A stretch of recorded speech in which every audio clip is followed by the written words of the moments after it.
The flight from New York to Los Angeles was calm at first, with passengers settling in for the long journey. Among them was Alicia Brown, a quiet black woman in her 30s, who had found a rare moment of peace after weeks of exhausting work. She leaned against the window seat, pulled a blanket over herself, and drifted into sleep as the plane soared high above the clouds.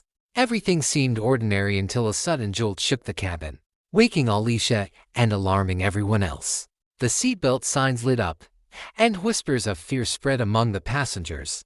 Moments later, the intercom crackled, and the captain's shaky voice broke the uneasy silence. "Ladies and gentlemen, I apologize for disturbing your flight. We are facing a critical emergency. If there is any trained fighter pilot on board, please make yourself known immediately." Gasps filled the air.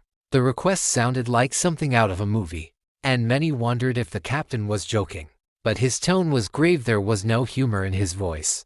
The plane shuddered again, and fear took hold. Flight attendants tried to calm everyone, but their pale faces betrayed the seriousness of the situation.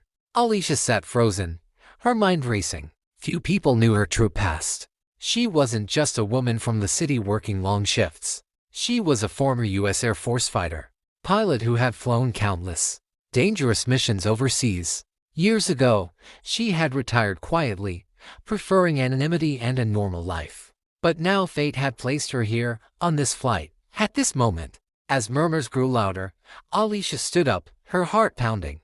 Passengers turned to look at her, surprised at the calm but determined expression on her face. "I can help," she said firmly. The attendants immediately ushered her toward the cockpit, hope sparkling in their eyes. Inside, the captain explained that a sudden health issue had incapacitated his co-pilot, and turbulence combined with technical faults made it nearly impossible for him to manage the aircraft alone. Alicia slipped into the co-pilot's seat with practiced ease, her hands steady as muscle memory took over. She communicated with the captain, adjusted controls, and stabilized the plane. Hours of forgotten training surged back, guiding her with precision. The once panicked cabin slowly grew calm as the turbulence eased and the aircraft found balance again. When the plane finally touched down safely in Los Angeles, the passengers erupted into cheers and tears of relief. Alicia quietly unbuckled her seat, preparing to slip away unnoticed.